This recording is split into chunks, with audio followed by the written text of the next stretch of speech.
Hi, I'm Dr. Karin. So many of us get trapped in cycles of emotional abuse and toxicity, and the truth is, those kinds of experiences can hold us back from the life and the purpose that we're meant to live. In this video, I'm going to give you a framework of how to break free from toxicity and abuse for good. Tune in.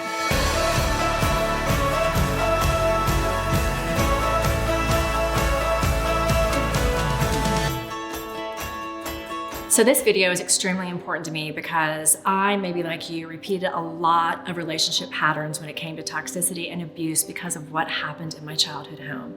In fact, it was part of my awakening when I realized that I was allowing myself to be victimized over and over again by choosing partners who really looked a lot like my stepdad and treated me in the same way that made me feel bad about myself and made me feel like I couldn't stand up for myself and disempowered me, and all those things that come along with abuse and toxicity. If you've also created a pattern in your life where you've attracted the same kind of partners, same kind of abusive experiences, I want to give you the pathway to freedom so that you can stop repeating the same patterns and live the life of abundance and joy that you deserve. So here's some good and some powerful news. Part of breaking the pattern of toxicity and abuse can have more to do than with just you. So as someone who really follows spiritual teachings and understands generational patterns and ancestral wounding, part of what you might also be doing here, if this resonates with you, you will know it, is healing patterns that have happened across generations in your life. And if you've been called on a spiritual level to really heal that in yourself and to stop it for good moving forward so you don't do it anymore in your life or pass it down to your children, then you are likely here to also heal this ancestral wounding, these generational patterns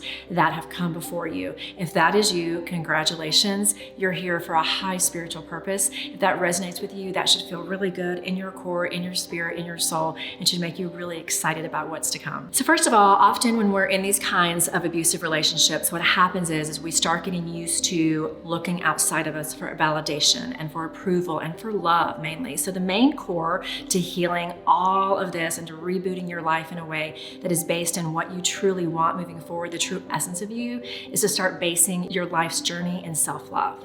And so self-love looks inside for that validation. Self-love says, how do I look when I look in the mirror outside of what anyone else thinks, not only physically, but how am I emanating in the world? What do I really love to surround myself with, instead of agreeing to living your life for other people? Now, I have been in relationships where I've done what's called martyring your happiness for other people. And a lot of us are raised to do this. And this is one of the sure signs of toxicity, when you actually have been brainwashed to believe that your happiness is not as valuable as someone else's, and that someone else's, not even someone else's, usually everyone in your life. This usually trickles down likely from what you saw in your home of origin, maybe the way you saw your mom and dad interact or your grandparents interact. And this is usually just a giving up of the innate desire to bring into your life what you want, to act the way that you want, to be who you truly are. You give it up because what you're doing is then you're serving everyone around you. And those kinds of toxic experiences and behaviors in relationships very much make you feel like you're walking on eggshells all the time. So you're stifling your truth, you're stifling your voice all the time. And when you break free from toxicity and abuse, you find a way to use your voice more. You find a way to surround yourself with people that let you speak your truth, that let you be who you are, and you find security in that. One of the biggest signs of being in a relationship that's not in alignment with you any longer, it may have been for a time, but when you realize that you are not speaking up, you realize that you literally cannot share the way that you feel because the person's going to get angry. So then what happens is you're then directed by the other person's desires, the other person's opinions, and them telling you what you can and cannot say. And that, my friend, is something that you do not want in your life moving forward if you truly want to live a life authentic to you. And I know it's hard to let go of these authentic relationships. There's usually a lot invested. Believe me, I've been divorced twice, and it was very, very hard to leave something that I was really used to. But what I decided was I could not keep, even though there's a lot of shame around divorce and leaving relationships, even if it's been a long-term relationship, I had to decide that my own happiness, my own purpose in the world was more important than the shame that the society may try to make me feel about leaving relationships that I promised the church I would stay in forever, okay? And so when we're up-leveling as spiritual beings, when we're moving forward on our spiritual journey, that very often means that we're letting go of toxic relationships that are no longer in alignment with our soul's purpose. And you're gonna know it because it's not gonna feel good to you anymore. If you're leveling up, those relationships increasingly will feel difficult to you. You will have an increased contraction at your core, which is your emotional and spiritual GPS telling you that it's no longer somewhere where you belong. So paying attention to that voice inside of you, deciding that you want to use your voice again is the number one thing that you can do to find your way out of that relationship that's causing you harm. So before going any further, as a trained clinician and someone who cares about you, I do want to really drive home the importance of getting help if you've been traumatized, okay? So make sure, I'm a big believer in trauma recovery therapy. There are tons of different modalities from traditional clinical therapy to homeopathic or naturopathic or spiritual methods that can really help you to heal that trauma. So the emotions from abuse and toxicity and trauma end up residing in the body, and they cause dis-ease in your body. And what they will eventually cause is dis-ease in your body, which can manifest in many different forms. And we don't want you to go there. We want you to find a way to move this energy, this emotion out of your body so that you can heal and move forward in a way that feels really good to you, that feels healthy to you, that feels not a matter of dis-ease, but that feels like ease to you. So, by the way, did you know that life is supposed to be easy? This is one of the number one things I learned on my spiritual journey, which nobody ever told me. In fact, I was told quite the opposite. And when you're in relationships like this, it's like, God, it's always a struggle. It's always like every day you wake up and you don't know if you're going to say the right thing, bend the right way, breathe the right way. Life is supposed to be easy. Now, of course, relationships have their challenges and their conflicts, and you don't want to be with someone that's exactly like you, whether you believe it or not. That would be so boring. But when there's a pervasive, consistent pattern of being turned down, of being stifled, of being told things that make you feel really bad about yourself, of having to let go of who you innately are, that is a sign that that relationship is no longer in alignment with you.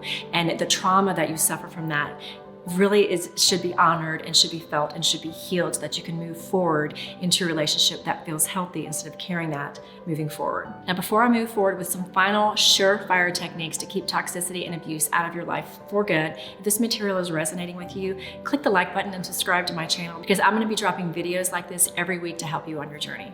Another important ingredient that you're going to need to put into your life to keep you from attracting any more toxic or abusive relationships is to have a tribe of people, two main ones, even if it's just one. You've got to have one or two people around you that you can be totally accountable to. And I want you to actually tell them, look, I'm creating a shift in my life. I want to be accountable to what I'm attracting, to what I'm replaying, to my triggers, and I need someone to be able to talk to and just share this with so that if you're starting to attract something else in your life and agree to more of this abusive behavior, and believe me, those that love you and those that are close to you can see it. If you have not shared with people what's happened in that last relationship, and this is something that I did myself, I was too afraid to leave the relationship and there was so much abuse going on. There was so much emotional abuse, but I knew if I told my friends, they would immediately tell me to leave him, right? But I was like so in love and so attached and all those things that I was doing. I didn't share the truth with people that loved me.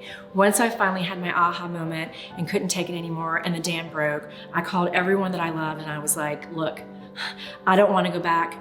It's almost like an addiction had happened, I was like, I do not want to go back. Here's what I need from you. I need to be able to tell you what happened. And I know that once I tell you, if you're in this, you know what I mean. I need to be able to tell you what happened because if you knew, you would never let me go back. So and I just unloaded and told everybody, cried my eyes out, did the ugly cry on the floor for several weeks. But here's what's great about that. Those people knew that anytime I got triggered again in the future or wanted to answer a phone call or maybe was trying to attract a partner like that again, they would be like, Karin, we love you. And I'm like, remind me what I may be forgetting right now. And they would go back and remind me of the behaviors that were not good for me, of the way that I was being treated. Because sometimes as you go on your recovery journey, we tend to forget sometimes what was really not healthy for us. So make a list yourself, but also have your friends remind you in the most loving way because they want you to be happy. So ask for that from them. Ask for the support that you need. Do not go through this alone. Lastly, as you're healing and you have these safe people to talk to, I want you to do something else as you're moving into the world. Stop giving this relationship energy. And that means stop talking negatively, except for your trusted few and maybe your counselor or your coach. Stop feeding the relationship and toxicity with more words, with more expressions about how bad it was. For a while, you'll need to retell your story. That's part of the trauma recovery. But when you don't need to tell the story anymore, that's a really good sign that you're ready to move forward. And so as you're moving into the world, stop making that your identity. I did that for a long time and I see it so clearly, and people, we get very tied to it. So if you're very tied to, oh, here's what my ex did to me, let me tell you what this was, I was so abused. The problem with that unless you're using it for a purpose, right? Like if you're using it on a platform, that's one thing. But if you're retelling that story as you're dating, as you're sitting with your friends, when you go to every family gathering and over, and you'll notice it because friends will start getting up and walking away because they're tired of hearing the same story. If you're making that your identity and you're retelling it over and over, and every first date you go on, the first thing you want to talk about is how abused you were, you might need to go back and do some more of that trauma recovery. If you're truly ready to move on, pay attention to your words. Pay attention to how powerful they are. Start speaking about how powerful you are, how you can't wait for a loving relationship to come, how you can't wait to be loved the right way. Light the room up when you walk into it. Lead with self-love. Lead with your own empowered vision of what you want your future to look like, and speak about that future. Milk the feelings you're gonna have in the future. Talk about how happy you're gonna be. Talk about how wonderful you are. Lead with that, because when you do that, you're gonna be magnetizing the future that you really desire and deserve. So if the material in this video resonated with you, I have something that is totally free that will help you to clarify specifically the red flags in a relationship. It's a free download just for you. Click the link below. It's called 15 Red Flags to Watch For in Toxic Relationships. Not only do you get clarity on what is a no-go, but I also tell you what to do to get out of the relationship.